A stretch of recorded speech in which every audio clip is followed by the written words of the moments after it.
ভারতের মুসলমানেরা পরীক্ষার ময়দানে নেমে গেছে। যদি আমাদের গরু কুরবানি বন্ধ হয় তো তাদের ছাগল কুরবানি বন্ধ করতে হবে। আমরা যদি মসজিদের মাইকে আজান দিতে না পারি, তারা তাদের মন্দিরে কোনো মাইকের শব্দ ব্যবহার করতে পারবে না। সারা বিশ্বের মুসলমানরা যদি একত্রিত হয়, এই ভারত তাদের থুতুর সাথে ভেসে যাবে। এইবার বিজেপি আসার ফলে মুসলমানদের বাড়িঘর তো ভাঙচুর করতেছে, সাথে সাথে মসজিদও ভাঙচুর করতেছে। এটা আমাদের ইমানি দায়িত্ব, যেহেতু আমরা আল্লাহ রাসূল সাল্লাল্লাহু আলাইহি সাল্লামের উম্মত, আমাদের ইমানি দায়িত্ব হিসেবে আমরা একটা কোরবানি তারাও দিতে চায়, চায় না যে তা নয়, তারাও কোরবানি দিতে চায়। শারীরিক কোরবানি, মানসিক কোরবানি সব দেওয়ার জন্য, কিন্তু আল্লাহ তাদের কোরবানি পশু দিয়ে কবুল করেন নাই। এবার তাদের মানসিক কোরবানি কবুল করছেন। আল্লাহু আকবার বলেন। খাঁটি মুসলমান যদি হতে চান তাহলে কি করতে হবে? ডক্টর ইকবাল বলছেন, पैरवी बू हनीफा की सनत जिंदन है, पैरवी बू हनीफा की सनत जिंदन है, हम बोली होता है पीठ पर दर खालिक बा। আল্লাহু আকবার বলে।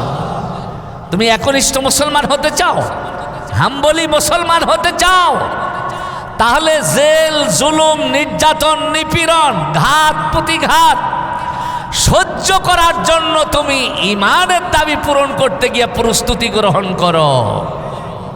আল্লাহু আকবার বলেন।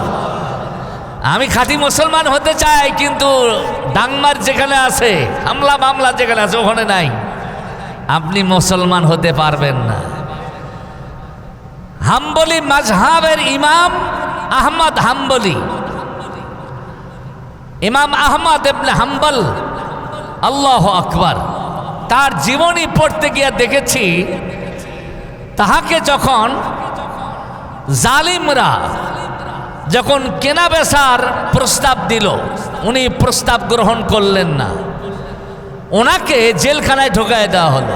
জেলখানায় ঢোকায় দেওয়ার পর তার দুই হাত এই পিছনের দিকে পিঠ মোড়া দিয়ে বাঁধা রেখেছে জালিমেরা। কারা? আরো যখন কারা? এই জন্য পৃথিবীর জালিমদের প্রস্তাব আপনি যদি গ্রহণ না করেন, এরকম পরিণতি আপনারও হতে, কথা কন ঠিক কিনা? ইমাম আহমদ ইবনে হাম্বল তার দুই হাত পিঠ মোড়া দিয়া পিছনের দিকে বেঁধে রেখেছিল, জেলখানায় ঢোকায় দিয়েছিল কয়েক বছর।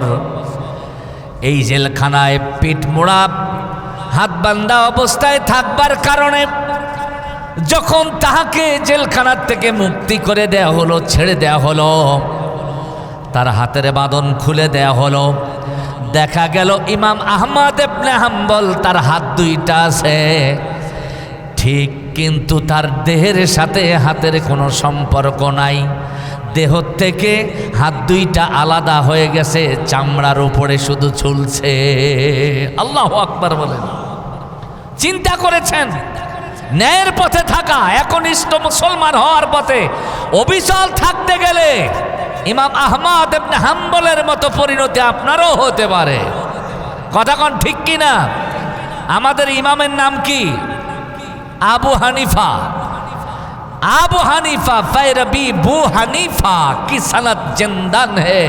হানিফা হতে চাও, একনিষ্ঠ মুসলমান হতে চাও, হানিফার দিকে তাকাও। ইমাম আবু হানিফাকে জেলখানায় রাইখা দীর্ঘদিন নির্যাতন নিপীড়ন চলছে, এমনকি তার গায়ের কাপড় চোপড়গুলো খুইলা তাকে উলঙ্গ করে এমন মারত যে বেতের আঘাতে তার পিঠ ফেটে ফেটে যাইত। আল্লাহু আকবার বলেন। আপনার ইমামের যদি এই দশা হয়, আপনি ইমামের মুক্তাদি হইয়া যদি এই পথ গ্রহণ না করেন, আপনি খাঁটি মুসলমান হতে পারবেন? এ কথা কে বলেছে? কথা বলেন। আমরা খাঁটি মুসলমান হতে চাই কি না? ইন্নী ওয়াজ্জাহতু ওয়াজহিয়া লিল্লাযী ফাতারাস সামাওয়াতি ওয়াল আরদা হানিফা। হানিফা, একনিষ্ঠ মুসলমান হতে যদি চাই, তাহলে আপনাকে সত্য পথ এবং পন্থা ধারণ করতেই হবে। যদিও জুলুম, নির্যাতন, হামলা মামলা আপনাকে বরণ করতে হয়, তারপরও কথা বলেন ঠিক কিনা? কোরবানি তারাও দিতে চায়, চায় না যে তা নয়, তারাও কোরবানি দিতে চায়, শারীরিক কোরবানি, মানসিক কোরবানি সব দেওয়ার জন্য। কিন্তু আল্লাহ তাদের কোরবানি পশু দিয়ে কবুল করেন নাই। এবার তাদের মানসিক কোরবানি কবুল করছেন। আল্লাহু আকবার বলেন। কারণ বিজেপি সরকার তো গরু জবাই করতে দিচ্ছে না। এমনও কথা বলেছে ঈদুল আজহার আগে কোনো কোরবানি পশ্চিমবঙ্গে হবে না। তার মানে গরু তো নাই, ছাগল, দুম্বা, ভেড়া এগুলো কোরবানি করতে দেবে না, প্রকাশ্যে কোরবানি করতে দেবে না। কি জুলুমটা শুরু হয়েছে! আল্লাহু আকবার। তাদের মানসিক যাতনা দেওয়া হচ্ছে আল্লাহর বিধান থেকে তাদেরকে দূরে সরাবার জন্য। কিন্তু যারা একনিষ্ঠ,